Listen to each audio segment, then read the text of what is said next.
નમસ્કાર દર્શક મિત્રો, અર્બન ગુજરાતના ડિજિટલ પ્લેટફોર્મમાં તમારું સ્વાગત છે. આજે આપણી સાથે જોડાયા છે ચરોતરના લોકલાડીલા ગાયક કલાકાર પ્રાપ્તિબેન મહેતા. ચલો નારી શક્તિને લઈને તેમની સાથે વાતચીત કરીએ. નમસ્કાર મેમ. મેમ, સૌથી પહેલાં તો મારા દર્શકોને એ જણાવશો કે બાળપણમાં તમારું સપનું શું હતું અને ત્યારબાદ અત્યારે જે તમારું પ્રોફેશન છે એક ગાયક કલાકાર બન્યા છો, તો તેના વિશે તમે શું કહેવા માંગો છો? હું નાની હતી ત્યારે પર્ટિક્યુલરલી મને આ ફિલ્ડમાં જવું છે એવું કોઈ ક્યારેય મેં ડિસાઇડ નહોતું કર્યું. મને ખાલી એવું હતું કે મારે પગભર જલ્દી થવું છે અને મારા પગ પર ઊભા રહીને જો હું કોઈ માટે કંઈક કરી શકું અથવા તો હું એમ્પ્લોયમેન્ટ પ્રોવાઈડ કરી શકું તો મને ખૂબ જ ગમશે. એટલે એ મારું સ્વપ્ન હતું. હું ગાયક કલાકાર થઈશ કે બીજા કોઈ પણ ફિલ્ડમાં જઈશ, પણ મેઇન સ્વપ્ન મારું એ હતું કે હું પોતે પગભર થઉં અને બીજા લોકોને પગભર કરું.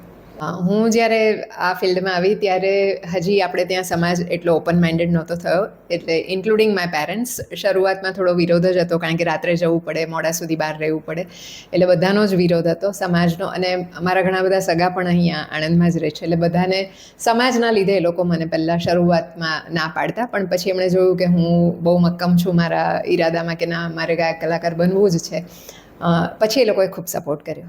એઝ આઈ સેડ કે જ્યારે હું આ ફિલ્ડમાં આવી અથવા તો જ્યારે મેં પગભર થવાનું નક્કી કર્યું ત્યારે હજી છોકરીઓ એટલું બધું બહાર નહોતી આવતી જેટલું અત્યારે આવે છે.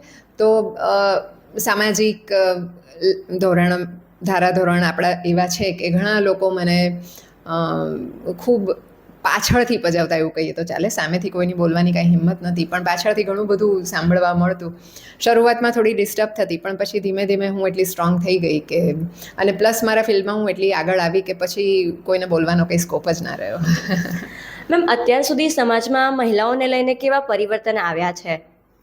અત્યારે તો I think it's so open બધા માટે કે અત્યારે એવું છોકરી માટે અને છોકરા માટે એવું કંઈ રહ્યું જ નથી. એટલે અત્યારે તો છોકરીઓને જે ધારે કરી શકે. અમારે ઘણા પ્રોબ્લેમ્સ અમે લોકોએ ફેસ કર્યા છે, પણ અત્યારે લકીલી ઇવન પેરેન્ટ્સ બધા જ છોકરીઓને સપોર્ટ કરે છે કે, અને હું પોતે એવું માનું છું કે છોકરીઓ બીજું કંઈ પણ કરે, એમણે પગભર તો થવું જ જોઈએ. અગેન ઇક્વાલિટી આવી છે, ઘણી આવી છે, પણ તોય એન્ડ ઓફ ધ ડે ક્યાંક એવું લાગે કે હજી પણ આપણો સમાજ પુરુષ પ્રધાન છે. તો એ જ્યારે સાવ નીકળી જશે ત્યારે હું સૌથી વધારે ખુશ થઈશ. ઓકે મેમ, અત્યારની જે માતા બહેનો દીકરીઓ છે અને તેમને તમે શું સંદેશ આપવા માંગો છો? તમારી લાઈફ જીવો. આપણા ભારતીય સંસ્કાર પ્રમાણે દરેક સ્ત્રી પહેલાં મા તરીકે, સૌથી પહેલાં દીકરી તરીકે, પછી પત્ની તરીકે, પછી વાઈફ તરીકે એટલા બધા ભોગ આપતી હોય છે.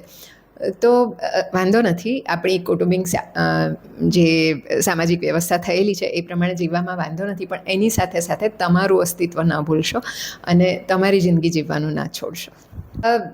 સૌથી પહેલું તો રાત્રે બહાર નીકળવા બાબતે જ પહેલાં એવું થતું કે છોકરીઓ બહાર ના નીકળી શકે, છોકરાઓ બિંદાસ ફરી શકે. સૌથી પહેલો એ અવરોધ આવેલો.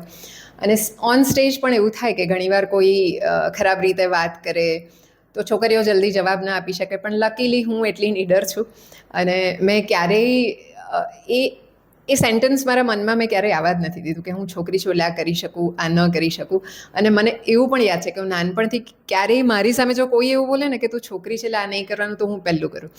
એટલે એ મને બહુ નડ્યું નથી, પણ ચોક્કસ ઘણો ફરક પડતો હતો એ વખતે. એટલે મેન્ટલ સ્ટ્રેન્થ સાથે સાથે ફિઝિકલ સ્ટ્રેન્થ બી ઘણી જરૂરી છે.